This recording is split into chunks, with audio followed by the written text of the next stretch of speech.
I'm Will Hedrick, and this is a special episode of Dog Ears and Timestamps, a potentially continuing series, though irregularly, where I talk about anime.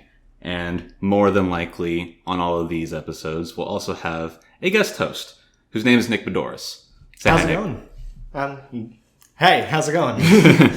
Nick is a friend from high school, lives in San Antonio, so making these will not be very regularly for that sole reason. But as frequently as we can, we might do more episodes like this. We'll see how it goes. Maybe it's shit and we won't ever do it anyways, but it's an idea that we've got. In any case, today primarily, and not even just primarily, solely for all intents and purposes, we'll be talking about a single show. A show called March Comes In Like a Lion. Its Japanese title, Sangatsu no Lion. It's about a young shogi professional. Shogi, if you don't know, is, for all reasoning, Japanese chess. Definitely different.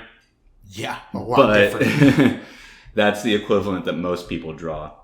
This anime is based on a manga of the same name, written by Umino Chika. That's her pen name. Her actual name isn't published, at least on the website that I got all my information from. It's got 2 seasons that happened over the course of 2 years, starting in the fall 2016 anime season, which went on for 2 cours, and then the second season happened a year later in the fall 2017 season, which again went on for 2 cours, ending with a total of 44 episodes that span a time span of about a year in this story. The manga is still being published. So will there be a 3rd season? Likely not. But if you are interested and you watch the whole show and you want more, the manga is still being published. Starting with that, what did you overall think about it, Nick? I normally don't like slice of life animes. Mm-hmm. They make me feel, and I try to avoid that whenever I am trying to consume any sort of media. And this one definitely made me feel a whole bunch. There's a bunch of relatable things currently for myself that I related to in this anime. I enjoyed it. I also found it was very difficult to watch personally because of those relatable things. Kind of just hit a little too close to home. But I enjoyed it. The characters were cool. There were funny moments in that anime. The art style was a little weird, especially with the mouths. I know we discussed that before. But you were right. You did get used to it by 10 episodes. Mm-hmm. Yeah, it's different from a lot of different anime in that, like you said, the art style's a little bit different. And whenever your general viewer might think about anime, you'll think about things that come out of Aniplex and KyoAni and what's the other big one that I'm thinking of? The people that do SAO, which there's definitely a winning formula for animating characters, and that's something that you see a lot of. This was done by Studio Shaft, who's done a very wide variety of shows, some of which are sort of legendary, like the Monogatari series, some of which are less so, like Mekaku City Actors, which I think me and 4 other people watched. But I'm going to look up another one right now just to make sure, because thinking about it made me think about another show that I consider to be very similar.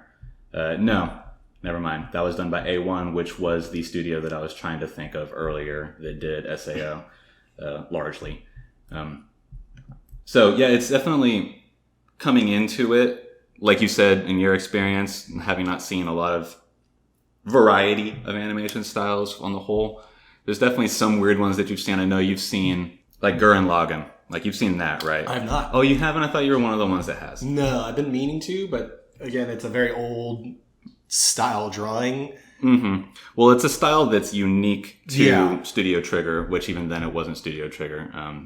That was their last one before that studio that they were with folded, and then some of them went out and did Studio Trigger on their own, and then gave us things like Kill la Kill. But yeah, it being different from the majority of anime out there. And while you have seen a lot of anime, or at least more than your average person in America, You haven't seen nearly as much as I have, and so I was about to say, your general your sample size is much smaller, and therefore more likely to have seen the more popular animation style on the whole. Exactly. Like I was going to bring that up, that you are a very big anime ingestion of anime. I can't talk now. As opposed to me, I haven't seen an anime in probably 2 years. Mm-hmm. Yeah, if we look at my anime list, which is a website that I think is probably the most popular of its ilk. The purpose of it is to database all animation, or not all animation, all anime, Japanese animation as we might call it, and provide resources, in accordance with a database of that nature. So I keep track of all the shows that I watch on here, and unless I missed some whenever I first was creating my personal database, that I had seen, a decade prior to starting that. I've completed 259 different anime, which includes, in some cases, shows that get broken up into 2 seasons, so that number might be slightly misleading. But yes, I've seen a lot. I mean, one of those is also Naruto on there, and that's got 1,000 episodes at this point? Yeah, but I haven't seen them all. So, yeah, if we think about episodes of anime, I've seen just under 4,000 episodes. Total watch time is 60.2 days. And you're just trying to go for that year? Whenever you hit that year mark, you're just I'm done with anime. No. It's a year of my life. Gone. I'll be done with anime whenever my brain is not quick enough to read the subtitles, if I haven't by then learned Japanese. So what'd you think of it? This is one of my favorite shows all time. I think that shows even just in my ratings. For the first season, I gave it a 9 out of 10. And the second season, I gave a 10 out of 10, obviously. And that sort of tracks with the general ratings of it on MAL, my anime list. The first season, its popularity ranking is a little bit higher than the popularity of the second season, which that just means how many people actually watched it. Mm-hmm. Or at least for who then went and tracked it on MAL, the first season is also ranked number 135, while the second season is ranked number 10. So while it was watched by less people, it was more highly rated by the people who watched it. I actually like the first season better. Yeah? Mm-hmm. I feel like I would have enjoyed the second season a lot more if I knew more about shogi. It was very heavy in the shogi side in the second season, while opposed to the first season, while we're introducing characters and setting up like depression is a huge thing about this anime, with everybody in it, because I kind of experience all different levels of depression. So I really enjoyed that first season because, one, relatable to me, and two, I loved the imagery that they used. That's definitely one of the better parts of this show is literally speaking, the imagery. I was looking for a more eloquent word. But yeah, the art that's done, the symbolism that's done, the attention to detail in both of those things when it's important is remarkable. Certainly compared to, because when you've watched as much as I have, there's a definite chance that a lot of it is going to be trash. And I've seen a lot of trash. In the same way that you might watch a bad movie. Yeah. Every now and then you catch something that's bad, depending on how passionate you are about something like movies, books, games, whatever it is. You might even decide that it's important to intake bad examples of those so that you can better educate yourself about the nature of that sort of thing. Oh, yeah. I mean, it's nice to have the good and bad of everything because it makes you appreciate the good so much more. Like watching a terrible movie and watching Interstellar, best movie of all time, don't at me. It makes you just man, what was that Funhouse movie that we watched? Oh, was that Samurai Cop? Samurai Cop. Yeah, that was really bad. Seeing that and then going to watch a regular movie is oh, this is how it's supposed to be done. This is good. And, it makes you appreciate that next movie you watch a little bit more. Yeah, and then even with that, obviously Samurai Cop's really bad, but Samurai Cop is a movie that was filmed on a, $20,000 budget, if that, by people who that aren't even dreaming of being auteurs of the field. So you can grade it on a sliding curve. Like, yes, it's bad, but they're not trying to be good. I feel like someone left that editing room and was like, this is gold. Maybe. This is perfect. Who knows? There's always some crazy person. Whereas you'll get movies by James Cameron that are on, multi-million dollar budgets, are star-studded with people that are respected across the industry. Mm-hmm. James Cameron certainly thinks he's a very important person. The last 3 movies from him, maybe, some of them can be debated, are not good movies. They're spectacles. I'm trying to think the last 3 movies he made. Was the last one Avatar? I didn't enjoy it. The last enjoy thing that he directed. I did not enjoy Avatar. But, it's a spectacle and was worth watching in the theater. Gorgeous movie. But I've seen Pocahontas. I've seen Ferngully. Like, I know this story. Dancing with Wolves. Just hashing out that's the wrong word. The same story. Yeah, just using the same story in the backdrop of a pseudo new environment. It's not even necessarily a new environment. Mm-hmm. It's a native place that you're going into. Blah blah. This is a different conversation. But it's an example of someone who thinks they're very good at it, and in different respects are, but as a whole picture aren't. And not even just him, but the whole project and everybody involved in it. Was all very good to different degrees for different reasons. Blah blah blah. But that gets to be graded at the same scale that Interstellar is graded at, as opposed to Samurai Cop, which is not on the same scale by any means. Whereas, I would maybe give a lot of, as a whole, the project of Avatar like a C. I would give Samurai Cop just a D, not like a Z, because its scale is not the same scale. It's an adjacent scale, So it's not a fair comparison necessarily. But so where I was started with that, the purpose of that was to say that even whenever you then watch garbage, it helps educate you in the craft, or as a viewer at least, to be able to not only appreciate the good things versus the bad things, but to understand why some things might be bad, mm-hmm. or to maybe even appreciate the bad things because you can see that it was done by one person or something like that, trying their best. But this is back to March Comes In Like a Lion is, in my opinion, a near, if not actual masterpiece of a show, not even just anime, of a show, of storytelling.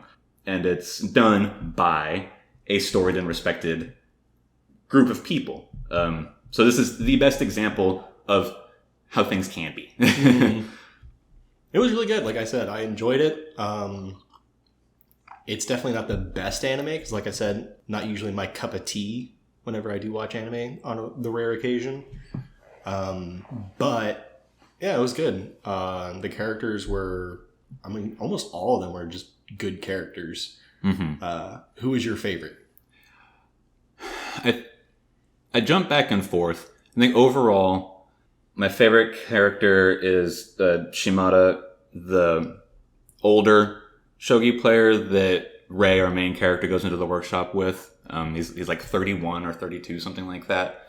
I think that he has the most compelling story. Not the most interesting. I think that Kyoko has the most interesting story. His adoptive sister. Not even adoptive, because he doesn't actually get adopted by that family. Stepsister. Well, that's not that either. He gets taken in as an apprentice, and the father is just his ward.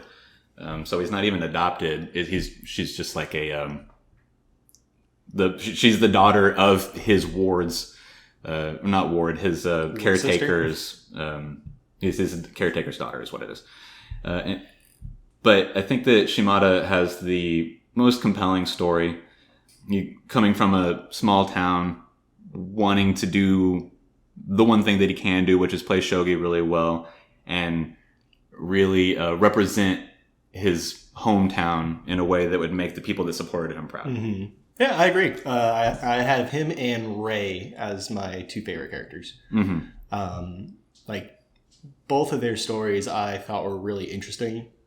Ray, I related with a lot of his thought processes a lot. Mm-hmm. A lot of like the self-putting down, like I'm a burden to these people kind of things. And then with Shibata, again, like you said, that he's like kind of brought up by this town who's just like, hey, like we believe in you, and he doesn't want to let any of those people down. And they've had that banner above the train station for like years, just like constantly like, hey, you're not doing what you want to do for this town. It's kind of like haunting him. That's certainly the way that he at times views it. Mm-hmm. But then he does, like everybody in this show, the show does a good job of showing the duality of all thought.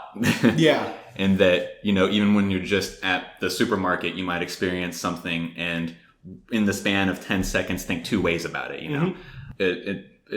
You know, that being on a micro scale. On a macro scale, you know, he does definitely see that sign, and whenever he's at his worst thinks, you know, this is like haunting in a way, and this, you know, is an example of something that weighs me down, and I don't know that that's good for me. But then whenever he sees the effect that his journey has on the people of his hometown, the positive effect that it has on it, because it is purely positive, he sees through the clouds and says, oh no, this is something that I can fight for. Yeah.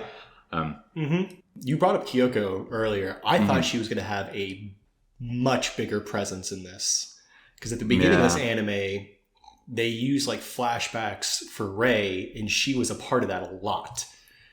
Yeah, she's definitely, well, so I guess to establish a little bit more of the setting, our protagonist, Kiriyama Rei, his parents die.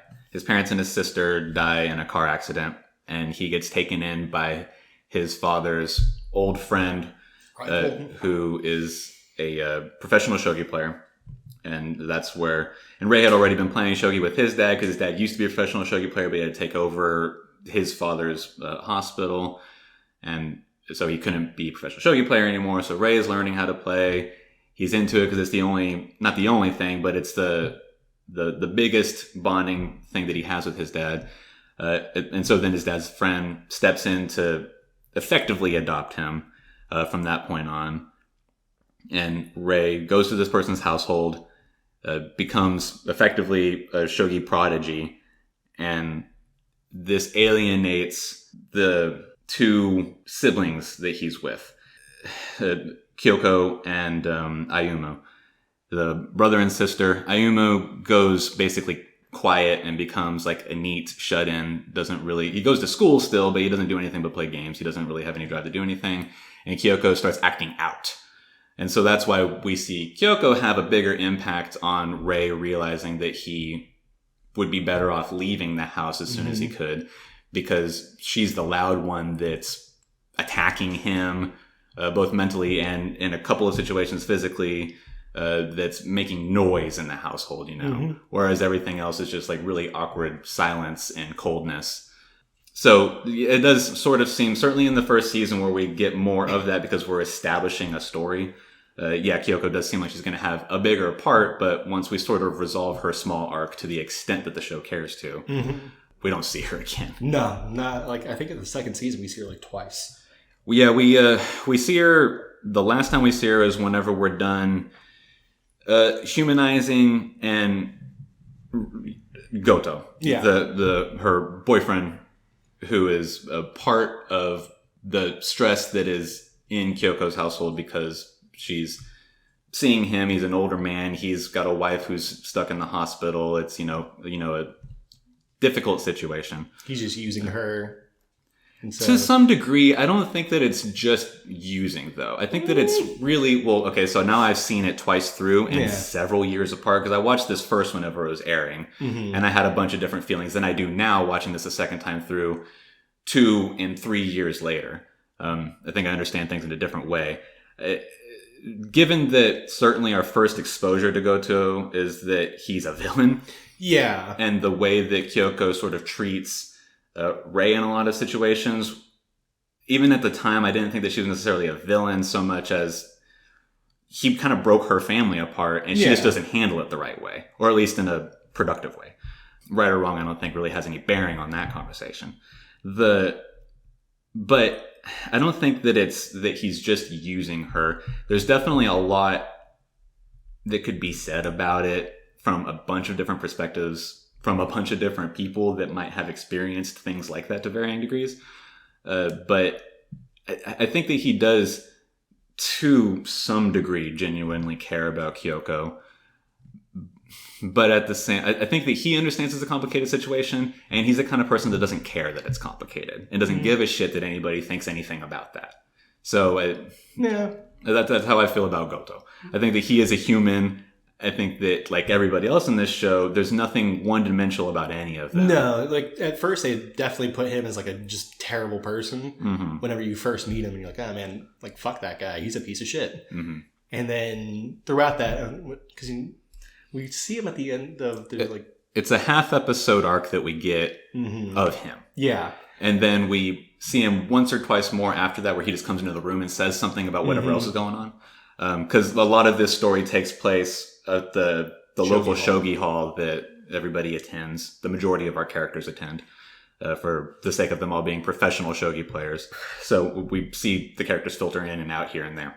Yeah, like whenever you kind of get those like half little episodes, like not episodes, but like those half like little like steps in whenever he's like actually sticking up for people. It's like, hey, like no, like these two people have made it so much farther than you two will ever be. Right, and that so part where he respect. steps in to defend Shimada because there's two younger shogi players watching the match happening on TV, and they're sort of making fun of him because he's... And the running joke with Shimada is that he's only 31, but he's like an old man. His hair is falling out. He's in awful health constantly.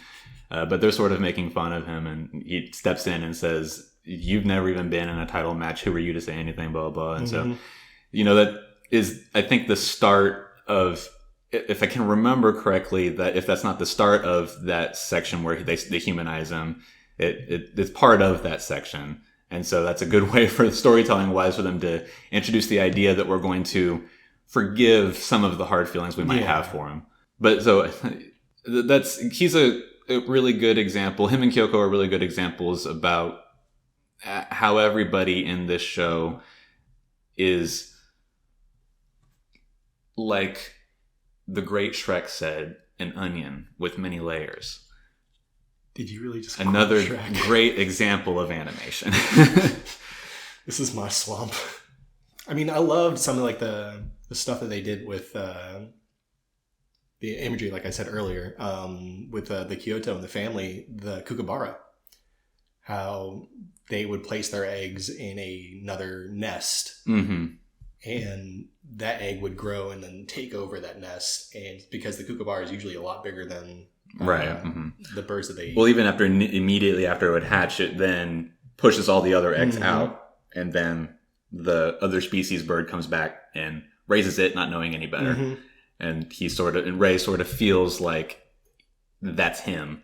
And at least for what we're shown, that was sort of his aha moment. In him realizing, I just need to become a professional as quickly as possible so that I can become self-sufficient and move out of this house and let them have their lives back. Well, I mean, with also like the depressive aspect of that, like that first season, I do think that with depression, I know with like a lot of the times whenever I become like really like just down, like open with my depression, I dive into something, just one thing, and just give it everything. Like I did it with League, I did it with working out.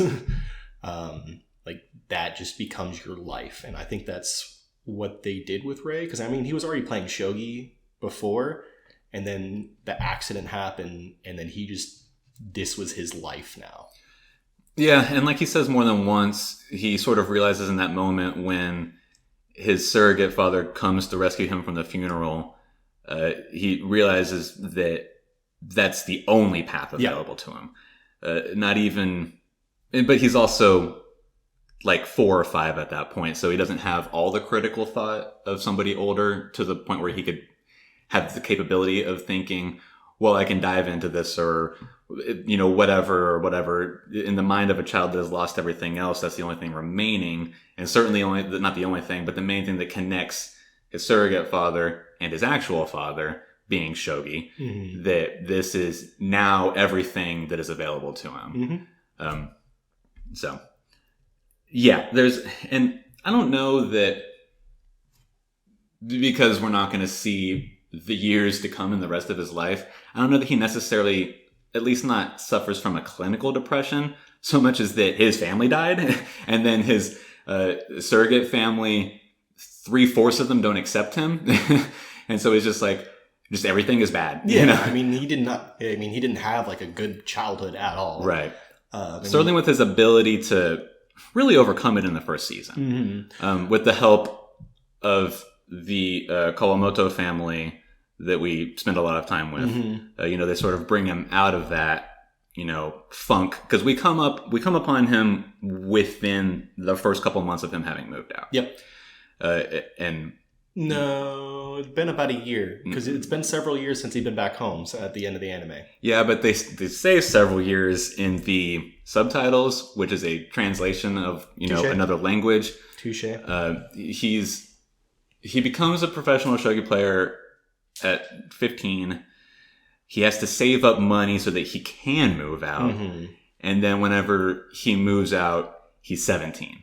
So at most, maybe 6 months is when we first come upon him. For, very loose math. But then he falls in with the Kawamoto family, this loving family of 3 sisters and a grandfather who have had their own family losses. And they help him get out of it, along with his teacher at school whenever he decides to go back to school, Hayashida Sensei, and the club that he joins. So a lot of other factors bring him out of it. Yeah. But they were like the first step. Yeah. And then him being able to continue that trend, because then we stop really focusing on him. We move on into the other characters mostly for the second season. We still deal with him, obviously, because he's our vehicle for most of these characters. But with him being able to get out of it and be able to maintain it without at least us seeing any real work being done, I wouldn't say that he's got like clinical depression or anything like that. I wouldn't know. We're only shown what we're shown. Yeah, exactly. With a lot of the things that he did, with like kind of just like sitting in a room at times with just nothing, not eating for days or barely eating. Yeah, but that was all what we see in the beginning. Yeah. I would say like it's kind of classic depression.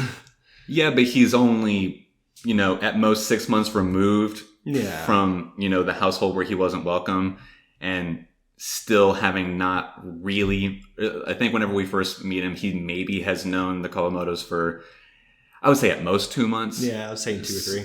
And even then he's still like kind of keeping them at a distance because he just doesn't know what to think about anything. He doesn't want to be a burden on them. He doesn't.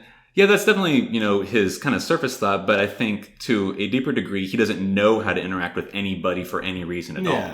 He, at some point, does say that he remembers being a little bit more agreeable in a general sense whenever he was a child before everything happened. But then everything happens, and he then doesn't have anyone to talk to about anything, anyone to have any sort of camaraderie with or anything like that. So he then just becomes a solitary person. And so someone who thinks that they are naturally and without any other option a solitary person isn't going to then just immediately start ingratiating themselves with other people, despite any of that. But we see him come out of that and is able to... He has another kind of aha moment at some point where he realizes that he wants them to depend on him as much as he depends on them, and that's part of having a relationship with people and blah, blah, blah. So he starts to regain, and that more than anything is what I think this story is about people trying to regain something that they've lost. Yeah, it's trying to fill that, like, I don't want to say void, but that's the thing that's just popping in my head. Like, because that's what Kyoto? No, not Kyoto. Who? His, Ward's sister. Kyoko. That's close. Terrible names. Never mind Japanese names. That's what she was doing with his rival.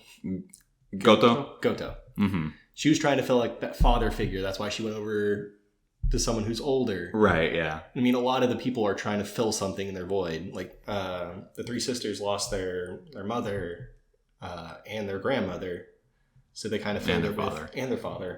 Trying to fill that void with the main character. Ray. I don't know that they're trying to... he definitely does provide something. Yeah. But I don't think that he is filling the void of their lost mother, grandmother, and the father who's alive but they don't keep in contact with. I think that, at least for the most part, the oldest sister, Akari, has sort of dealt with it as much as a 23-year-old can. But because we don't really see... The only journey of those three that we see, because one of them is also an infant, the only journey of the three of them that we see is in Hinata, the middle sister, the 15-year-old. Hina? Yeah.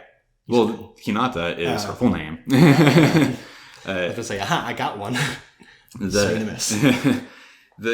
the only one that we see any sort of real character development with, and that's not even about the loss. It's about something that's going on at school. It's a different loss. Well, yeah, she loses, ostensibly her best friend. She never outright says it's her best friend, but it's, definitely the one that she talks the most to.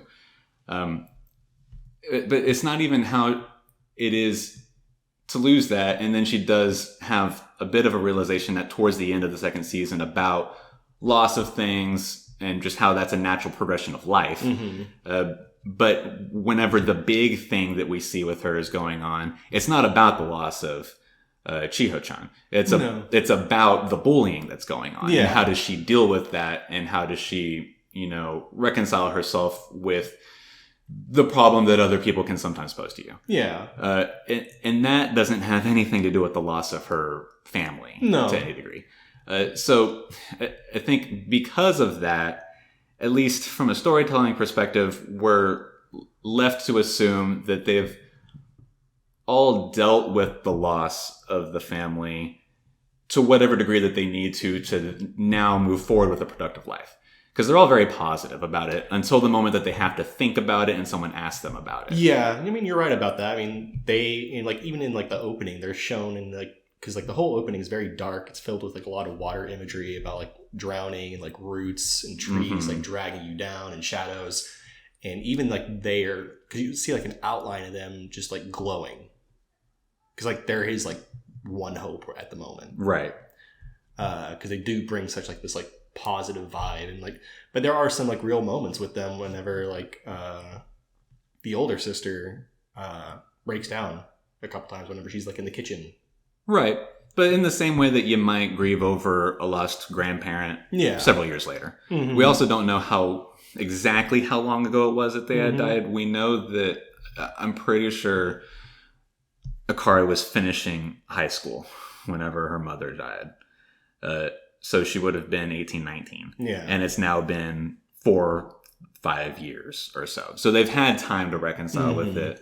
It's not and even Ray, no, we don't ever see him, except for once, really sort of mourn the loss of his family. We see him having conflicted opinions about and emotions about what happened, in his second home. But the only time that we see him visibly upset about the loss of his actual family is in the flashbacks to the funeral.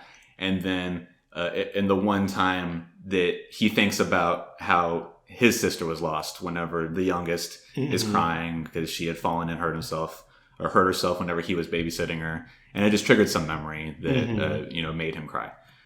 But that's just mourning in the way that you might suddenly think about how your grandfather died, 10 years ago. And it just happened to be the right moment for it to trigger an emotion within you. I think that the Kawamoto family has more or less moved on. The only times that we see them upset are whenever Akari is just at a loss because of the bullying that's going on at Hina's school. And she just thinks back, what would mom have done? And, I'm unable to fulfill the promise that I made to her, and blah, blah, blah. There's other things going on. Then during the Obon Festival, which is a festival that is entirely about remembering your lost loved ones. So I think that they've moved on from it. I mean, Momo and Hina, I think, were too young to even really... Yeah, Hina has some memories of them. Momo has to have literally none because she's 4 or 5. And even during the Obon Festival, she's asking questions like, what are we doing? Because she just doesn't understand. She's a child. What killed them? They never went over that, did they? I don't think so. I think that it must have been some sort of accident, or it happened very quickly back to back that the grandmother and the mother died. Because we see the mother in the hospital, and assumably the grandmother's dead before that. Yeah. So who knows? But I don't think we don't really get told. Yeah. We can believe that the mother dies of some illness because she's in the hospital. Yeah, in her I was last thinking moments. childbirth at that point because since Momo is so young, It's definitely a possibility. If not, then soon after, some other illness was part of it. But, that's not something that's explored. So, whatever. So, I guess the general arc of the entire thing is Ray becomes a professional shogi player. That's where we start with him. He's only been a professional shogi player for, the time frame that we've sort of set aside. I think at one point he does actually say so. I meant to make a note of it, but I forget. And first, his journey with himself. How does he deal with everything, come out of the darkness? How does he decide that he actually does want to be a professional shogi player? Because up until a point, it's just the only option he ever thought he had.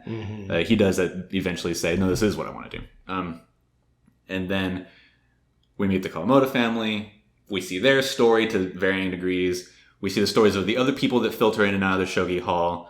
Ray's friend. They're friends, but at first they're not really friends, at least not in Ray's opinion. Nikaido. Nikaido, yeah. The other people in the shogi hall, we see a lot of Shimada, like we were talking about earlier. We see a little bit about Goto. Towards the end, some of my favorite episodes, we see a bit of a story about one of the oldest professional shogi player at this. Well, maybe not the oldest, but at least the oldest in the upper class of shogi players. The Kisho for the Kisho tournament.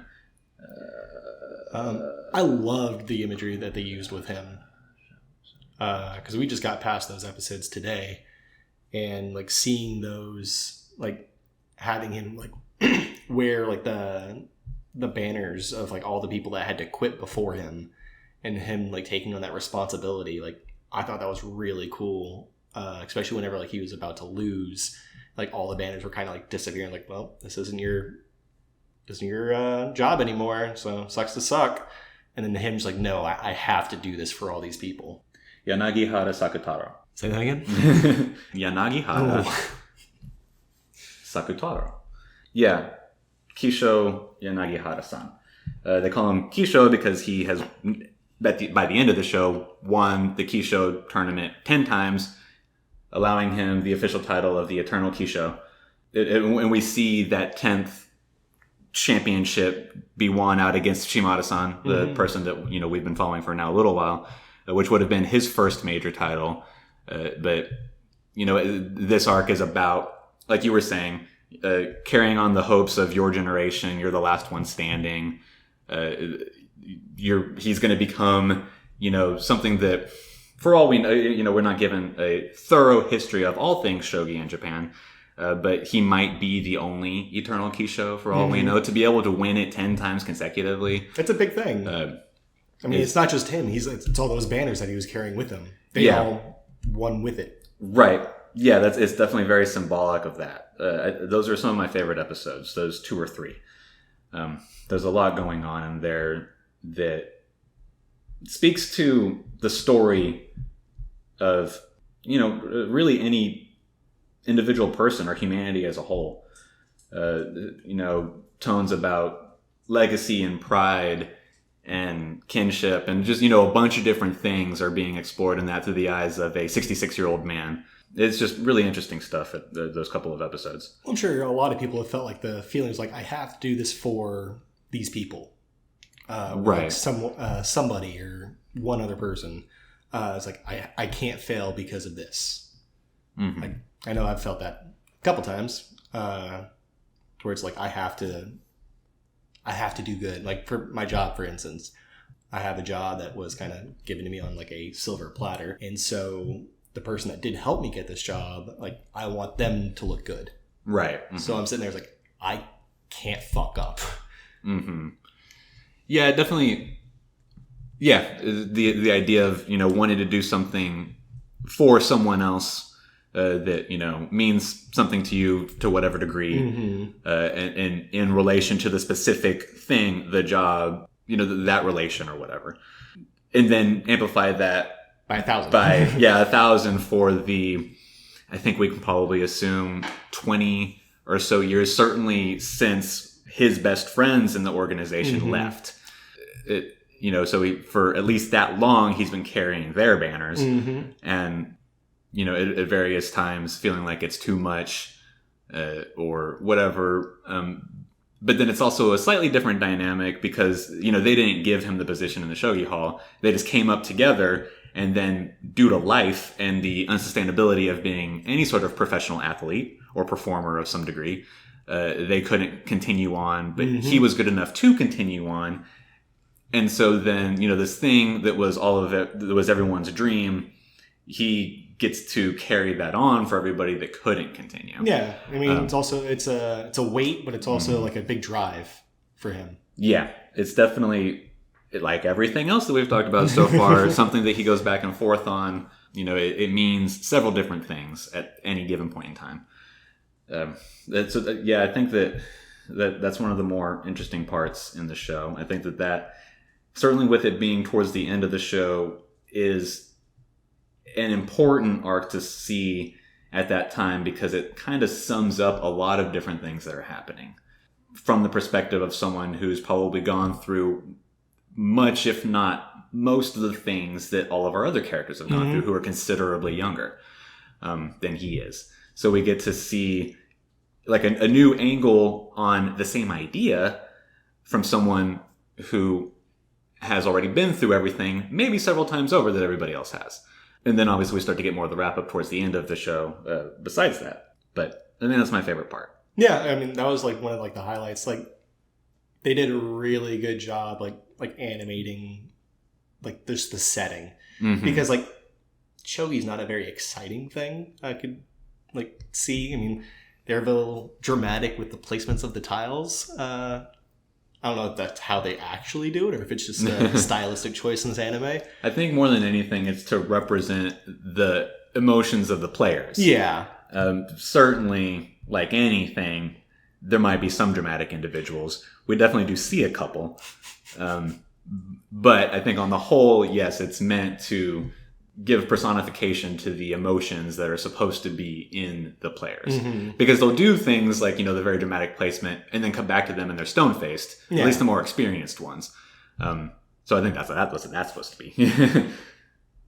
As well as maybe a bit of a muscle flex on, you know, look what we can do. We can animate real well. A lot of tiles being picked up and put down, that little clicking noise. Like, I mean, shogi's not like the most exciting topic, but I was surprised at how much I enjoyed this anime that was based off of shogi. Right. Yeah. It certainly does. Shogi just starts off as the vehicle for the story, and providing a more unique vehicle than other stories do. But then once we get away from it just being a vehicle, it then does become more a part of the story and becomes not just a vehicle of delivering characters to different locations and experiences, but becomes a vehicle for showing the way that things are going through the characters' minds. There's rarely a part that we're just literally watching shogi. It happens in maybe at the most 10-second bursts 2 or 3 times. Yeah, I mean, it's not too often. There are some episodes where it is very like high prevalence throughout the episode where they're kind of sitting there just kind of staring at each other and there's a lot of monologuing between the two of them or just one of them, and then the tiles moving around every once in a while. Yeah, but those are character moments. It's character moments, exactly. I mean, I'm not saying that we're just sitting there like watching them move tiles. Right. They definitely did a really good job of like, because I mean, apparently these things go on for 12 hours, which blew my mind. Definitely depends on the match, obviously. Could you imagine doing something for 12 hours that's like that thought intensive? No, and that's why I don't have a job doing that. No, that would be terrible. Yeah. Like, I would think that these people would be like mentally exhausted after that. Yeah. I mean, I've worked 12 and 13 hour shifts doing computer repair, where, except for very brief moments in between where I run and grab a Snickers or something like that, which they obviously also take breaks, in their matches. But, aside from those, maybe a quick 30-second burst that I scroll through Facebook while I wait for something to load, or I run to grab a Snickers and then I just smash it right quick. But oftentimes I'll actually just be eating while I'm fixing a computer. There have been times, not very common, but there have been times where I have spent 12, 13-hour shifts where I am firing on all cylinders the whole time. Mm-hmm. And it is extremely exhausting. It's not the same level of mental activity that I assume these guys are going through. But I don't know that because I've never played shogi. And I've never played it to any sort of competitive level. So, I can't compare the two, but I think I have an idea. And yes, it's extremely mentally exhausting. I mean, whenever I did try to do any sort of competitive League of Legends back in the day, there were 40-minute matches where on average, whenever we would get close to that hour mark, we were just fucking just drained. Right, we would do a best 2 out of 3. So if one of them, if we got to that third match, potentially you're playing for 3 hours, not counting breaks. Yeah, then usually there's a 10-minute break in between those games. Right. So by that third game, if it's going to an hour-long game, you're just fuck me. I want out. I don't care who wins. I don't want to think anymore. Right, yeah. So that's how I kind of thought of it. It's they're sitting here doing just quick moves this whole entire time sometimes, but for 12 hours straight, that's 4 times longer than the longest league game that I played, basically. A league match. Mm-hmm. So I was I was mentally exhausted after that third hour. Couldn't even imagine after 12 hours how defeated you must feel, or the amount of just yes, fuck you, I won. Right, yeah. The satisfaction and that defeating feeling must be amplified by 1,000. Right. Yeah, and I think that is, even just that is another thing that's, very person to person, and we get shown that several times. And certainly depending on the match as well. Obviously, some of them are far higher stakes than others. Mm-hmm. You might just be playing your, run-of-the-mill match, of the week that you have to play. Maybe it's one of your placement matches. Maybe you're in a tournament, whatever it is. Mm-hmm. So definitely some of them you might let go and just be well, I lost, and that's upsetting, but whatever, I already won 8 matches of my 10 placement matches. I'm fine for this, period. You might not then immediately go to the bar afterwards. You might just go home. What did you think of, what was his name? It was Sogu? The white-haired guy? Soya. The Meijin, the reigning master of all shogi. Yes. We get very little with him. And even when we do, it's half an episode. I thought he was hyped up so much. I think that he was made out the whole time to be exactly what he ended up being. He's just this sort of unattainable person that is outside of all the things that he's involved with. So he's, the reigning top-ranked character or player is the word I was looking for, in Japanese organizational shogi. He currently holds 3 titles in perpetuity. He's one of, counting Rei, our main character, 5 shogi players that went pro in middle school. And of those professional shogi, or players that went professional in middle school, one of the ones that they call Meijin, which is master, effectively. Everybody presumes that Rei will then go on to be one as well, because the other 4 did. Makes sense. He is constantly referred to as a child of God.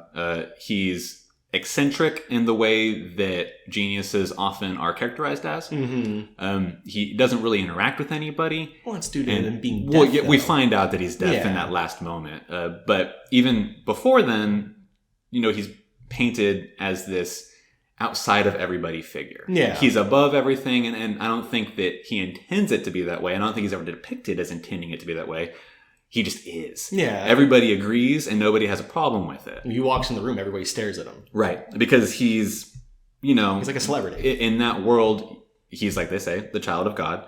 And he's something that they haven't seen in a very long time, ostensibly. And potentially might not see for a very long time after that. So he's this thing that is to be revered if you care about that world. And then even whenever we end up spending a little bit more time with him and getting to know some things, like the fact that he is periodically deaf for an unknown reason. The doctors chalk it up to stress, but he doesn't continue to go to the doctor for very long. So, extended testing and figuring out doesn't happen.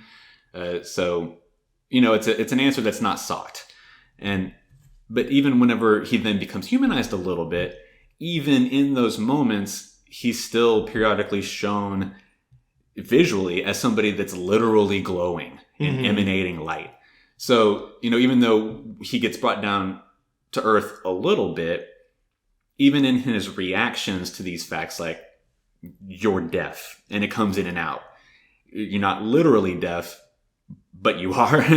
Like, your ears have the capacity to work. They just don't. It just doesn't always. He then, is so serene about it. The silence suits me. What normal person says that? Or not even normal. What person can you think of would say that? I don't think I know anybody that would say that. Someone who was deaf. Well, maybe someone who was born deaf or has been deaf for an extremely long time. He's been in and out deaf for 10 years. But to say, as it's happening, the silence suits me. That's something that's not, by a lot of stretches of people's imagination, something that you would conceive somebody would be okay with. Yeah, I mean... You might reconcile with it 20 years later. But to, maybe... Because we don't know when he says that. It's whenever Ray's talking to the chairman. I think we can assume that at most it's like 3 years into it happening and them trying to figure out, what it is that's going on. To be that fresh in it and to just be like, no, actually, I think I prefer this. That's very abnormal. Yeah. And so, I guess where I'm going with this is that even whenever we do get shown human aspects of him by finally being able to interact with him, he's still so different from any other human that you might be able to conceive. Yeah. Because, whenever they, show him at, doing that interview and the person, asks him that question, he gives, a completely different answer. You're just wait, what? Yeah. I don't know that necessarily fits what I asked you. I was very confused about that. I was like, okay. And it's did you just choose not to hear it? Right. He just was oh yeah, I'll give you this answer instead. And then you kind of find out he's got a little lost and he's not waking up on the train. I was like, all right, something's going on with this guy. Right. He's not. Well, we see that at first even during his match in the Lion King tournament against Shimada, and Ray runs into him down by the riverbank at the hotel, and he's just staring at the river, and it's raining, and the chairman has to come find him and be like, oh my god, what the fuck are you doing? We have to go in there. It's time for the party and all this stuff, blah, blah, blah. And he also, I don't think ever, at least we don't hear him say anything until the point that we do hear him say something, which is whenever he's answering the questions during the commemorative match opening ceremonies. No. He says something whenever they're doing the party for the Lion King tournament, but we don't hear it. We hear Shimada say he said something, and we visually see his mouth move, but we don't hear him say it. And I think that is one, because it's coming as a flashback from Shimada's perspective, and I think that it also still at that point represents that he's not somebody that we can attain even in interaction, because he's outside of even us as the omniscient viewer. So I think there's some symbolism in the purpose of having him not actually said it. Yeah. I mean, also, the chairman even says, people who have versed him a lot, they know. Yeah. So, I think him and Shimada have versed each other before. I don't think this was their first time. They definitely have a lot. It's kind of led us to believe that it had, up until that point in the Lion King tournament, that it had been a long while since they had faced each other. But they're the same exact age. They came up at the same time. So in the past they had played a lot, but they may not have played frequently enough for Shimada to catch on to it since he became deaf. Because, as the chairman says, he was always kind of aloof to begin with. And so a lot of those behaviors were easily written off as just, well, he's just, he's an eccentric genius. Like, I can't force him to talk to me. Yeah. Who am I to force the child of God to talk to me, Speak to me. Right. Please. But that's, I guess that was a relatively long-winded way of saying how I felt about him. What did you think about him on the whole, I guess? Yeah, I thought I liked the character, after going through through and through, but I was a little disappointed because I thought he was overhyped. I thought there was going to be a little bit more to him versus the main character. Besides that, that one match. Right. That's why whenever we were watching it, I was like, oh, there's only one match? You're like, yeah, it was just a commemorative match. I was like, not best 2 out of 3. He's like, nah, just one. I was like, well, they weren't going for a title. Yeah. It was just Ray had just won the Newcomer King tournament. He's got all the baggage of being the 5th, middle school professional and all this sort of stuff. And whereas Soya had just defended his title at the one that he fought, the very imposing Kuma, who would eat the cake in one bite. He had defended a title against him for the 3rd time in a row, and so it was like, let's get these two people that we're trying to drum up hype about, because the business side of the shogi business is that, like you said, not the most interesting thing. Young people are not watching it to the level that they may have done during, maybe dating back to the Meiji era and everything. And so they need money. And this is a thing that they can hype up. Yeah. We've got the current master and the future master. Let's have them do this one commemorative match. See how close they can get. Right. I think that it was, more than anything, a way for us to see a different side of this character that we have very sparingly seen, but because it's kind of the moment where Ray realizes that he wants to play shogi, not just that this is his only path. And it's also a way for Ray to see and interact with somebody that he's being compared so much to, and to some degree reconcile that, because in the couple of times that people say things like that to him directly, we've seen him be both flabbergasted by it and upset by it and different things like that. But so he can reconcile it to some degree. He can see that they do sort of sync in a way, which is something that had been hinted at to him by Shimada at some point.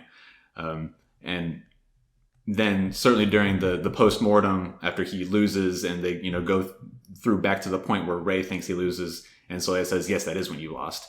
And they connect on the interpretation of what it's like whenever you realize that you've made the wrong move and things like that.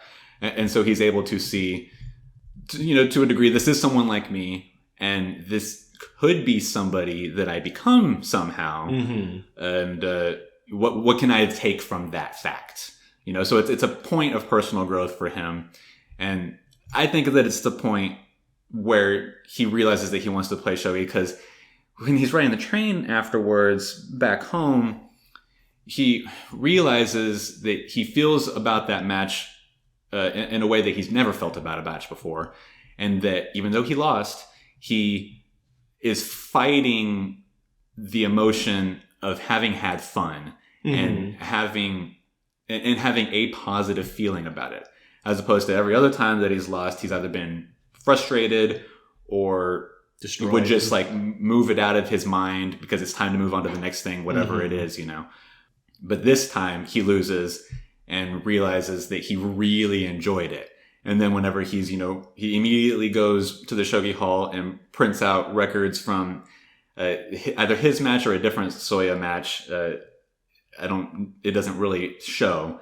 And then he, almost gets hit by a bus walking down the sidewalk, reading the game records, and Shimada has to stop him, and they connect about it. And he's like, "You really enjoyed that match, didn't you? I know how that feels," because he also has played Soya a million times, and playing Soya is this thing that is, to be able to play the best at your thing, is certainly special, no matter how you feel about it. And so I think that that's his turning point, or at least the turning point where he has to realize how he feels about it. I definitely feel like that is like a specific turning point, but I don't think that's the turning point for the shogi. I think that came whenever he's like, I have to help out Hina. Because he made it such a big deal. Like, I have to win this match, this match, this match, and this match, and I have to play perfectly if I'm going to help out Hina. Yeah, I think that's more of, this is the only thing I can do. Mm-hmm. How can I make this help the people that I care about? Not, I want to play shogi because I like shogi. Fair enough. I mean, still disagree, but fair enough. Well, my argument was that this is when he realizes that he likes shogi. Like, this is the point where it went from, this is where I'm relying on, to this is fun. I'm doing this for fun. I want to do this. I mean, I think both of them are, I want to do this. Well, the other one was, I want to help. This is the only thing I can do. Because he couldn't go to the school and talk to the teacher bullies. Or the bullies. He couldn't, all he could do was talk to his teacher and think, what can I do? And one of those things is just literally be there for Hina. Talk to her as much as she wants to talk about it.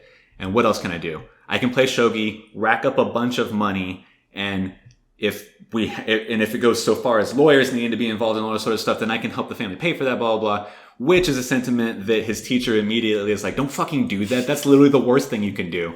But because Ray is just a child who doesn't really, and he's got a one-track mind and can't think about a lot of things. So I don't think that he wants to play, or that's not a point of him realizing that he wants to play shogi. That's a point of him wanting to help this family that has helped him so much. And this is one of two things that he is physically capable of doing. Yeah. So I think there's the difference there. There's a difference between wanting to play shogi because I want to play shogi and wanting to play shogi because I want to help these people. Mm-hmm. Yeah, fair enough. Yeah, you might be right on that one. I often am. Need some more time to digest that one, maybe? I have the advantage of having watched this show twice. 2.25 times. Yeah. Because we just watched 7 episodes. Yes. Something that we sort of glossed over for the purposes of other things that we were talking about was what it is that happens with Hina. We did mention that there's bullying at the school. Her friend gets bullied to the point that she moves schools. And then because Hina was standing up for her, she becomes the target of the bullying. And then we spend like probably a total of 7 or 8 episodes with that issue. Mm-hmm. The arc that is the thick of it is probably about 5 episodes until the point where, she overcomes the adversity of it. And then there's, cleaning up that has to happen. But the thick of the problem is probably about 5 episodes worth, which for this show and for the arcs that we get for other characters, a significant part. Mm-hmm. So then when you take into account, the build up and then the cleaning up being, maybe between 8 or 9 episodes even, that's almost a fourth, closer to a fifth of the whole show. It's a lot of... It explores the idea of bullying, and I think it explores the idea of bullying more so through the people around it than necessarily just Hina. We see the way that she deals with it, which is immediately very positive, because she always believed in herself about what she did, and is doing the right thing. She's not hitting... Well, she does at one point hit Takagi, the girl who's instigating the bullying. But after the initial outburst... she never does that again, and it's all very positive confrontation about how it goes. Like, she says, don't blame me for stealing the teacher's timetable. What are you trying to say by insinuating that, blah, blah, blah. And, she's confronting the issue in a positive way almost the entire time. The only time that she slips up is whenever she does tackle the girl whenever she's bad-mouthing the fact that Chiho moved schools and how pathetic is that and blah, blah, blah. So there's that one, overwhelming overflow of emotion, and then she does, tackle Takagi.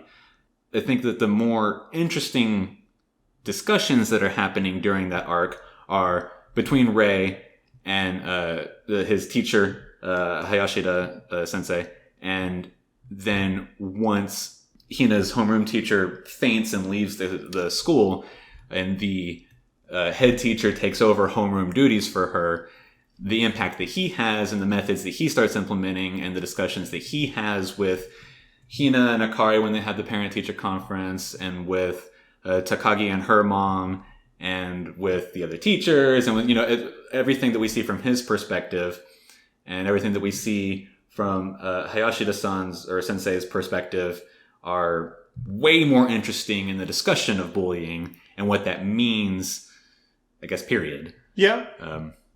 Because a lot of the things that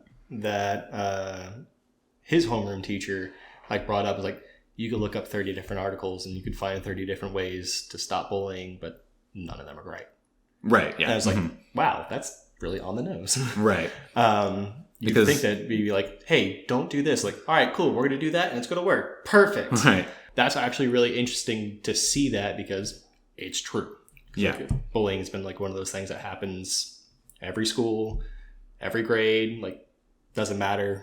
Right. In every group of people. And not even just in school. It happens just out there, just in the adult life. Yeah. I think that at some point, everybody has been bullied to some degree. Mm-hmm. And even if it's just a friend group and everybody in that friend group is friends, but there's one person that gets picked on a little bit, or even, like you, or or even what? Just not even necessarily picked on, but the butt of the jokes. Yeah. Which I guess is, to some definitive extent is the definition of being picked on. Yeah. But I think that for the purposes of this conversation, bullying is more sinister than what I put you through. Oh, yeah. Whenever he's oh, yeah, you're a piece of shit, Nick. And it's yeah, I know. And it's we both know I'm not a piece of shit. Yeah, we have a clear idea that that's just the dynamic that we've adopted for how we interact with each other. Mm-hmm. It's just funny at this point to us. Oh, yeah. Obviously, I don't feel that way, except that I do. And obviously, you don't actually accept that I mean that. Except that I just ignore it. I do. I know that you're a piece of shit. Right. But even that, to some degree, is bullying. And to some degree, whenever, if someone is going through that similar situation, whenever they're at their worst, it might run through their mind, and it might just be one more stick of kindling for the fire of the current predicament that they're going through. Hey, didn't I tell you I was going through depression? Stop calling me a piece of shit. Right? Yeah. And it's not always appropriate, so it's, what I mean to say is that everybody across the planet has been through some degree of bullying. Oh, yeah. And I think to a lesser extent, the vast majority of people have been bullies. I think people who get bullied have been bullies. Oh, yeah. Because it's a power struggle. Yeah. And I think more than that, and speaking to other issues outside of bullying, there's a perpetuation of behavior. For the same reason that I guess the most common, story that gets told is dad beats son grows up, beats his son grows up, and then at some point someone aspires to break the cycle, and that becomes the inspiring story that we hear about, and so for there's a perpetuation of behavior that happens amongst humanity. And so I think that if you get bullied, there is a chance that you're going to bully somebody at some point. Yeah, you're going to see someone that's weaker than you, and you're like, that's my target. Right, yeah. This is how I finally get to be powerful, worthy of something in my own point of view. Mm-hmm. And so it's something that everybody goes through. And to Hayashida Sensei's point, there's a million answers, and potentially all million of them are wrong. Because, or at least none of them are right for every situation. Yeah. Every answer is only right for their own situation, and maybe not even then in some cases. Mm-hmm. Because there's a million, in what we've been talking about, a million different degrees to which the bullying is happening. There's a million different personalities that are involved in the bullying. Mm-hmm. There's so many variables that you can't put a blanket over it. And even in the individual situation, the solution that comes up may not have been the right one to begin with. And so I think that's an extremely interesting conversation to have, because it's very prevalent these days, at least in the general conversation of America. There's a lot of stuff about bullying going on. Cyberbullying. There was a couple of different shows and movies that talked about it. I think at least as far as high profile ones go, the most recent one that I could think of was 13 Reasons Why. Ooh, yeah. Which I didn't watch, but I know what it's about. And that's a depressing show. Yeah, and it's really well done. So it's something that's being talked about, and it's a conversation that is happening in the same way that the conversation is apparently happening on the internet, that Hayashida Sensei shows Rei and says, look, this is a really fucked up problem that nobody knows what to actually do about. And I don't think that a lot of people look at it that way. I think a lot of people will just say, bullying happens, fuck it. And a lot of people say, just fucking nuke the problem. It doesn't exist. No one's actually trying, I shouldn't say nobody. The general conversation that's happening, at least on a publicly viewable level, is just a bunch of binary answers, and there's no conversation about, there's nothing constructive happening. Well, a lot of the things nowadays, like just tell your teacher, which they did in this anime, and that teacher's a piece of shit. Yeah, well, I mean, it's, she was burnt out. Yeah, which, there's nothing positive about the way that she handled anything, and there's nothing positive about the part of her character that we're being shown. Yeah, we are seeing the end of her career because she's so stressed out because this happens every year. Someone gets chosen in the class and they get picked on constantly. And she apparently tried to do things, but nothing's worked. Was never successful. And so at this point, it's just beating her down. Which she's been beaten down as much as some of the students that she at different points tried to help or didn't try to help. And she didn't know who to go to talk about that either.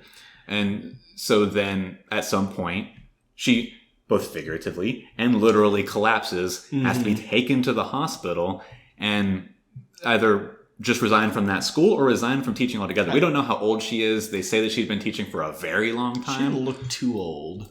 Yeah, but in the same way that there's in most cases, true stereotype of Japanese people looking very good for a very long time. Yeah. That is exaggerated in animation. So yeah, you're not wrong. She may have been, 65 or 70 for all we know. But it literally mentally and physically destroys her at a point. Yeah, I mean, maybe I jumped the gun calling her a piece of shit because, I don't know how long I could personally do that myself and then not have a breakdown myself. Right. But she also, it could have gotten a lot worse. But then in defense of your opinion, she didn't do the right things. No, not at all. When she could have, and like we've been saying, we don't know how long she tried to do the right things. Maybe she tried to do the right things for years, decades even, but never successfully could do it, or to, varying degrees of success or whatever.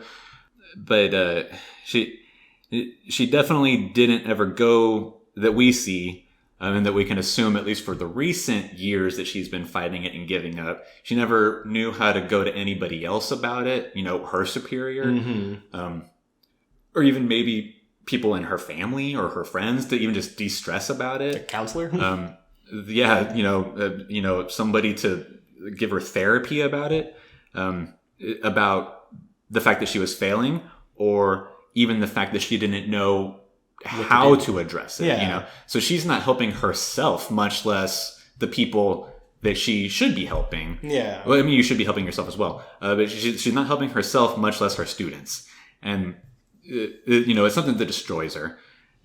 And so there's a lot to be argued about in this discussion in general, for the same reason that you might initially think that the bully's mother is awful, but she's doing what a parent does. Yeah, she's defending her child. Yeah. And in certainly in the time that it finally starts to come to a head during a very important period of time, they're starting to have to worry about entrance exams to get into high school and that sort of stuff. And, and she's given to be a strict, more conservative-minded Japanese mother that, she's definitely very made up all the time. She takes great care of her appearance, though we can assume that she's an older person as well, because she's got face lines and things like that. So even in the forgiving nature of animation, appears older than most of the other adults that we see.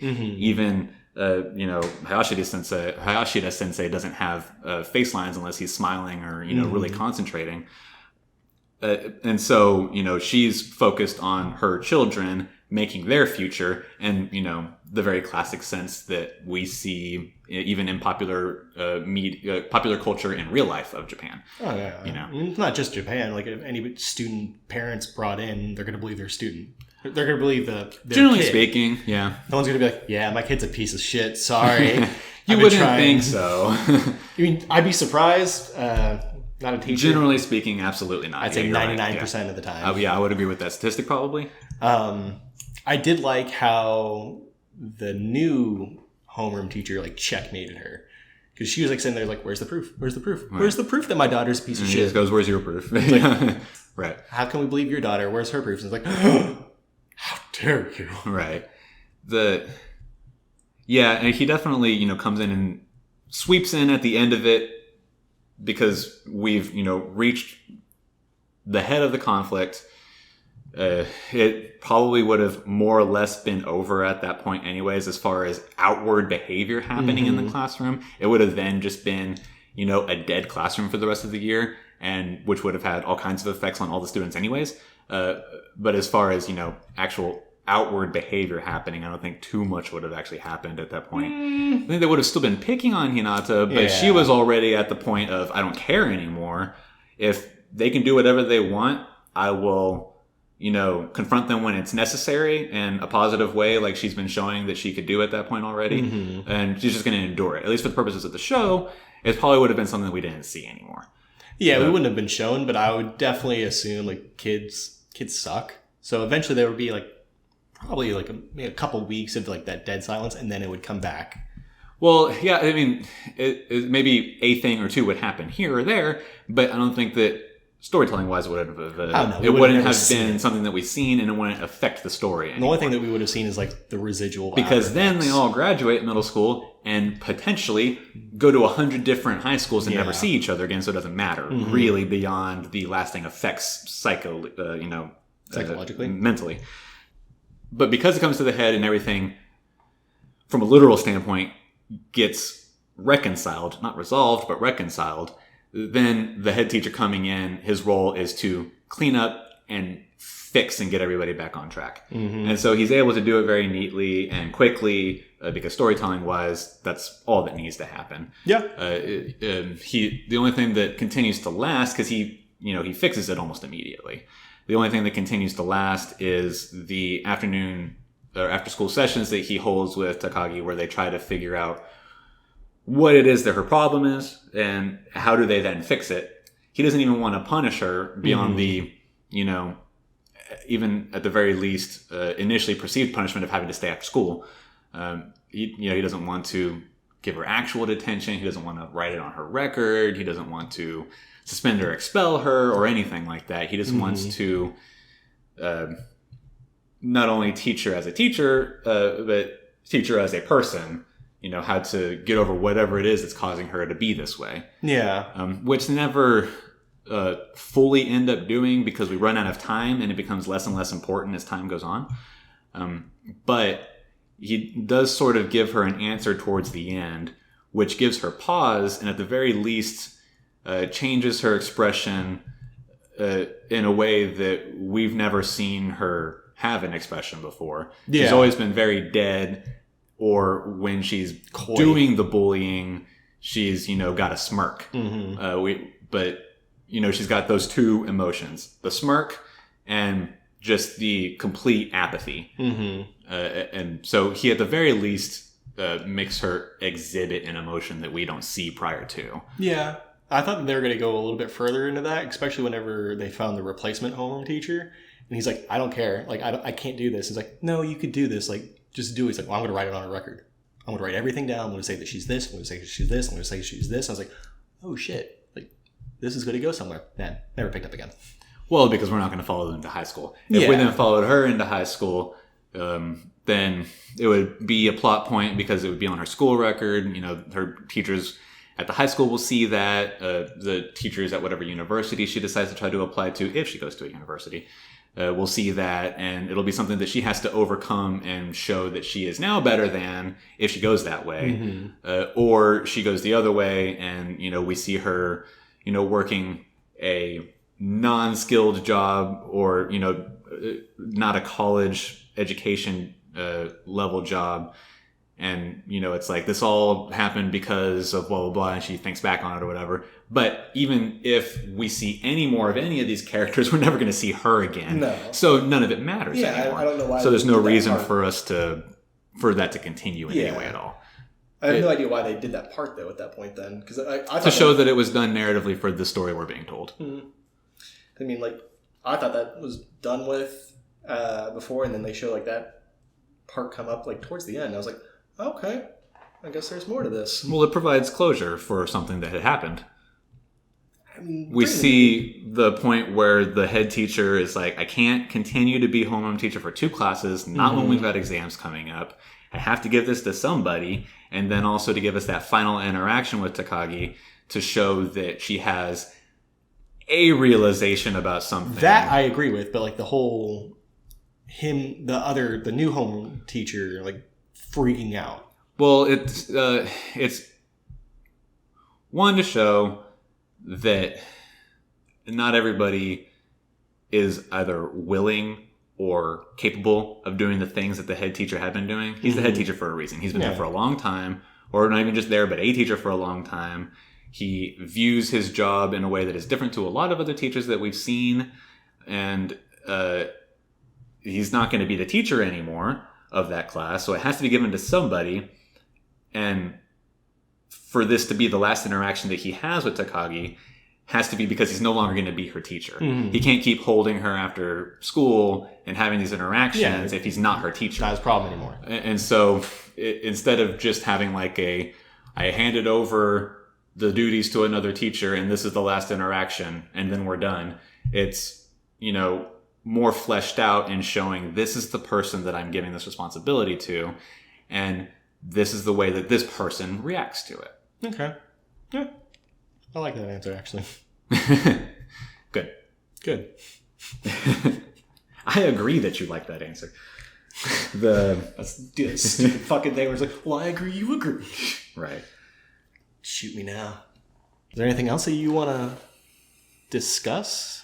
I don't know that there's really a whole lot left. I think we've kind of given our general overview on the entire show. It ends rather sweetly with Hinata enrolls in Rei's high school, where he'll be a third year, she'll be a first year. And, they're walking off for the first day of school together at the end of the show, and life continues on, and everybody's moving forward to varying degrees. Everybody has gained something that helps fill the space that was left by different things that had been lost in their lives. We see growth in the vast majority of the characters that we spend time with, or even if not growth, a reestablishment of resolution in what they want out of their lives. So it's just, it's a story about people trying to regain something, and even if they don't regain something, maybe they find out they never had to regain something, that life works in that way.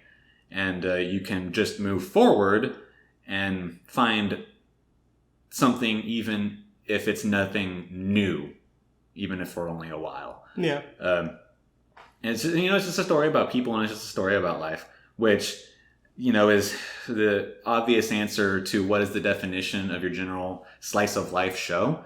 But this one actually does it, as opposed to a lot of things that just get thrown the slice of life moniker, that just end up being, I guess, more literally a slice of life, and that we just spend, a school semester with some kids that become friends, and that's it. Yeah. Where it's way more shallow, whereas this actually explores the progression of time in the lives of several different characters at several different stages of their life. A lot of different stages, because we have high school, middle school, to up to 60? 66-year-olds. Yeah. It's a huge difference. I mean, right, yeah. And all of them are kind of shown with that duality, like you said, throughout the whole entire series of like, hey, everything's crashing around me and I don't know what to do, to some sort of resolution. I thought it was really done very well. I still hate you for making me watch Slice of Life and making me feel, but I am glad I took this in. Some stories while hard to do so, are worth taking in. And I think that slice of life has almost always and will continue to be my favorite style of anime, though I don't only watch slice of life. What it brings is something that's relatable and a relief from shows that are just only fighting or exploring similar themes to an extreme level, where the fate of the world is at stake and things like that. And that can be really exciting and a great escape from reality for a different reason. At the same time, if that's all you watch in all your media, if the only thing that you ever watch is mech anime and the only thing that you ever watch is Marvel movies and the only thing that you ever read are whatever the equivalent might be, high octane action stuff, it's just exhausting for a different reason. And to then be able to take it slow and just experience a nice, story that could be your story is, mentally relieving in a lot of ways. Another thing that the show does really well is it paces out the story in a way that makes it digestible. Because you'll spend, 6 episodes on the hard stuff, and interspersed throughout that, and then bookending it as well, you'll get bits of, comic relief, which as by definition is there for this purpose, but it's not just a dumb joke in the middle of it all the time. Sometimes it is. You'll get episodes of them solving a smaller problem, or, just hanging out and breathing in the relief of what they just finished. The pacing of this show is done very well. Yeah, I agree on that. And even just like sometimes that pacing is shown and that relief is given in the style that the show is, because sometimes it just changes what it is in itself. There's that bit that there's that whole like 3-minute bit that we spend with Smith, the half foreigner at the shogi hall, the one with the blonde hair and glasses. Yes, where we just see his morning routine. He wakes up and, gets ready, makes breakfast, and it's, for the most part, a single shot of that process that he goes to the shogi hall, he has a match, he finds a cat, and then that's the end of half of an episode. And it has no consequence for anything. It's just a second for us to breathe from something else. And even in that single shot of his morning routine, the flow of that animation is different from the rest of that show, from, a mechanical standpoint of the art. And for them to change in the middle of the show in that fashion is just another example of how they pace themselves very well and the overall quality of the artistry of the show. I think they did that a lot. Not like the artistry, but like with the characters themselves. Because I know there's basically I want to say 4 or 5 just one-off characters that are in like one episodes, and it tells like a really good story for that one person. The one that kind of struck me the most, that was just a one-off, was the guy with the bird. He kind of went there just kind of feeling down because his pigeon, the guy who Ray beats for the title of Newcomer King. Yes, he was also a pigeon racer. Yes, he raised pigeons for the purpose of racing. And that was kind of put in a very interesting place too, because we know that Nikaido had lost to him, and had lost to him in a, sort of kind of dishonorable way, where he forced a 3-move repetition, which forced a draw, and then they had to do another match, and Nikaido, who, as we previously stated, is in perpetual poor health, faints during the rematch, and so has to concede, and so doesn't make it to the final against Ray, and so Ray fights him, and we don't even know, we don't even see the match where Ray beats him. We just get told that he had beat him after having spent the half episode with the opponent, which takes place both during and immediately after having beaten Nikaido. And so, we're kind of like, oh, he's kind of an asshole. He knew that he couldn't beat Nikaido, so he had to take advantage of his poor health. But now we're going to humanize him and show how he got to this point and how Nikaido and Rei will inspire him to become better again, because he had sort of stagnated in his career. But then we'll also, and it ends with, all right, now that I feel better, about myself and where I should go in my career, I'm going to go into the match with Rei and I'm going to do it.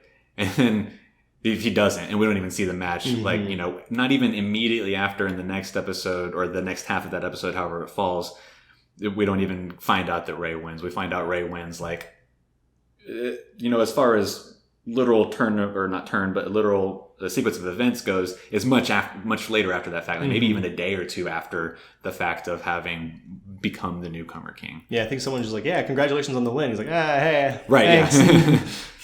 I like that little story arc. That was a good growth example of that. In one episode, they told all that. I was like, okay. And it provides a vehicle for Nikaido to have to go into the hospital for an extended period of time and to then come back having finally come up with a prior to unheard of technique in shogi, which was his aspiration. And that's how we conclude his character arc. Because we only see him after that during the Kisho tournament whenever he's co-presenting with Rei, but nothing happens with him during that. We don't get any real character moment with it. No. He's just there.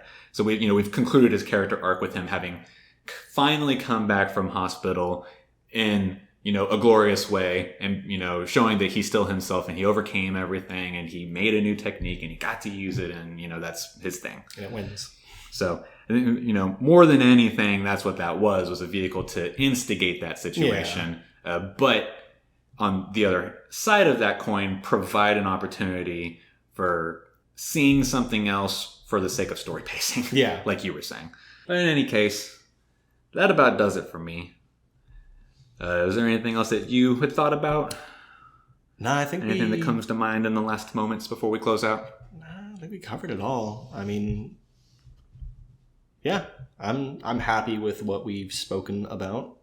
If you let's do a rating. If you had to give a rating out of 10.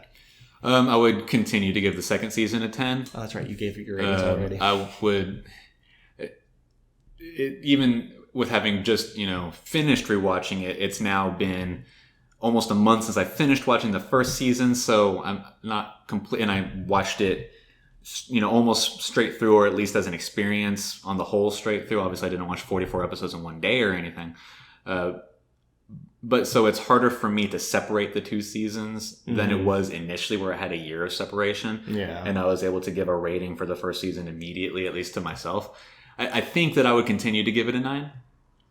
And I think that it's mostly because if I can remember what I felt back then, now 3 years ago, it was that I felt like we spent too much time building the foundation for what was going to happen. Because it's like almost half the show, half the season. It's like 11 or 12 episodes that we're still doing foundation building. And at the time I didn't know I was going to get a second season. And so I thought that was too much for a single season to be building still. In the picture of the entire 44 episodes, it's acceptable. I think I would still give it a 9 though, which is obviously, a very high score. Yeah. As a whole, considering the 2 seasons, if I think about the show in general, I think I would give it a 10. Okay. So 9, 10, 10. First season, I would give an 8. Like I said, I liked that one a lot because of that foundation. I really enjoyed that, seeing those characters and going through like their thought processes. And they kind of stepped away from that a little bit in season 2, and they kind of actually focused on like just the characters themselves. And then for the second season, I'd give a 7. Overall, I'd say 8. It's interesting to me that you appreciate the first season so much because it spends so much time doing the foundation, but then you don't appreciate the second season as much, if not more, for giving you the payoff of all that buildup that it puts you through. I like the characters, with the focus on the characters and what they're going through in that first season. And in the second season, it's very prevalent, but the focus on shogi is a lot more. And not knowing shogi or not seeing like kind of what they're doing, it kind of puts me off. I mean, it's a very much more prevalent in the second season than in the first season. And they're making a lot of like those dramatic clicks, and I don't know what that pawn does. I don't know what that golden knight does. Yeah, but you don't have to. I don't. If you were to see a chessboard and they would do the same thing, I feel like it would be like, oh shit, he put that there? Yeah, but I think that's an example of... which is just a cultural something that difference. other shows do as well for different reasons and with different vehicles. It's one of those things where if you happen to know, and even somebody that knows how to play shogi, I would assume that the majority of those people in the world that know how to play shogi wouldn't immediately understand the impact of any one of those moves. In the same way that I know how to play StarCraft, but when I watch professional StarCraft, that's literally a different game, and it's lost on me. But it's an example of it's a bonus if you understand it. Not essential to the story that's being told. It's just a bonus if you happen to also be in that world. So and I think that they knew that because how many professional shogi players are out there that also then watch anime and that also would happen to pick up this show. It's a very small audience, and I don't think they were going for the audience of 200 people or whatever that number might actually That's be. That's exactly the audience they were aiming for, and they hit the mark. Everybody else is just bonus. I like I said, it just kind of put me off on that, just on the focus of shogi, because they did a really well job of like having the shogi board while they're also doing character stuff in between. But a lot of it was just a shogi board in some episodes. There was, and I think I said it earlier, but I think there was only 2 or 3 times that there was a literal 10-second show of what was happening. And, the one that I remember most is one with Ray, where he's just playing a placement match at the shogi hall. It's not even one of the tournaments. And that's during a point where he's, still figuring out, 1, his relationship with Nikaido, and 2, what shogi means to him without finding any resolution. I think this is during the first season, actually. And there's a literal 10 to 13 second just interchange of pieces being placed. That literal 10 to 13 second thing does nothing but set scenery. And therefore is no more egregious than spinning the opening of an episode showing the literal scenery of the countryside that somebody might live in, I'm not saying it's egregious, like how much they put in the shogi, but I mean the focus of character versus shogi is a lot more in season 2. It's I guess what I mean to say is that I think you're using the word focus wrong here. Maybe I am. Because with the character, a lot of in the season 1, they were outside the shogi hall a lot more. Right, because we were establishing characters in their situations. Exactly. Whereas, obviously Ray's not entire life, but the vast majority of his life revolves around shogi, it being his career. And, a lot of the other characters that we meet who are also professional shogi players it's the majority of their life. And a lot of what we see is the interactions with other professional shogi players. So, of course, we're going to see a lot of shogi. Yeah, it makes sense to what it is. What I'm probably saying is that if I knew shogi or anything at all to kind of see like what they're doing, I would appreciate that a lot more and probably rate it a little bit higher instead of being a little bit put off by it. Yeah, I definitely understand how understanding shogi could affect your appreciation of those moments. But I guess what I mean to say more than anything is that I think that would just be a bonus, not necessarily part of your formula for your baseline appreciation. And I don't even mean to say that you should be giving it a 9 or 10. Yeah. We're discussing. I'm just trying to figure out the words that you're using, I guess. Yeah, which I'm not good at words at all. Because I'm trying to think of how my thought process behind it all was. Because I know we watched half of season 1 in 2 days. And half of season 1 and half of season 2 in 2 days. Yeah, we really did gun through it for that section that we went through 2 weeks ago when you were in town. And then we just blasted through 7 episodes tonight. So I'm trying to think I think what I'm trying to explore more than anything is this is the puzzle I'm trying to put together. Yeah. You like the first season more than the second season. Mm-hmm. The reason that you like the first season more is because it spends so much time, place setting. But the point of place setting is to then receive a payoff. And hopefully if it's done correctly, is the whole reason that you end up liking a story. Yeah. And the second season is that payoff. And so it just seems interesting to me that you like it less than the thing that allows you to enjoy it, And then the reason, or at least the one reason that I've so far given you the time to give is that it spends, so much time on shogi, where I don't think that it actually does. I think that it's just the place setting for the interactions that are happening. Yeah. I mean, I think the first season just hit me more like emotionally too. Yeah, and in the same way that whenever you first come across a new thing, it will always have a bigger initial impact than whatever it may be that follows. Certainly if it's an entirely brand new thing, in the same way that some people feel about A New Hope or The Fellowship of the Ring or whatever else there might be out there, like John Wick. The first one, people... On the whole, more people like the first one more than anything. Yeah, they're both fantastic. Or at the very least, it's very easy to hold nostalgia for your introduction to a new world. Yeah, I can see that. I thought that a lot of I know that whenever we did like that power through, there's like 2 episodes that I actually had to like walk away from. Yeah.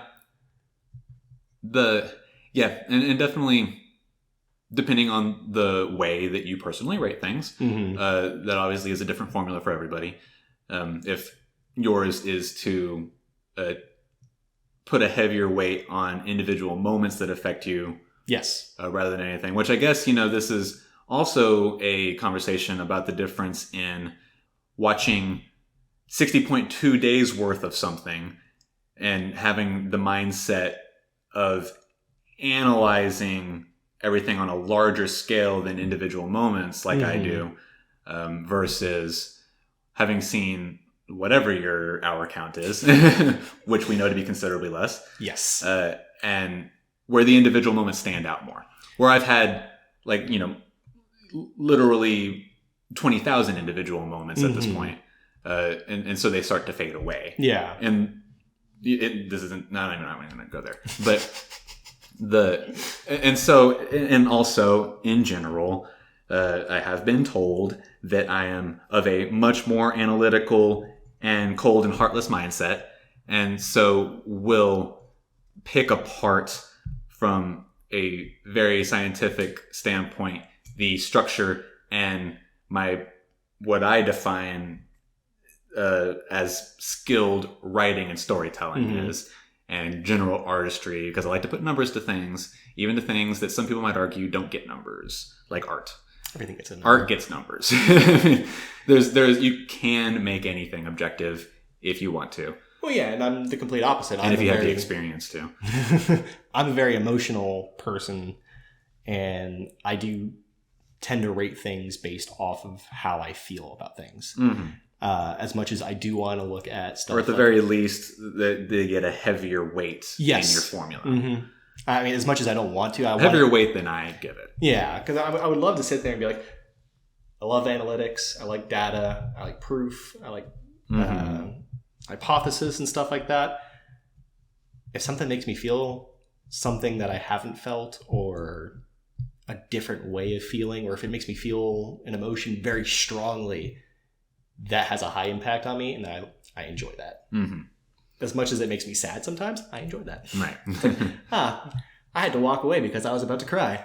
Yeah, happened a couple more times in that first season. Right. Yeah, and then also, as we've mentioned a couple times, I've now seen it twice over the course of 2 to 3 years.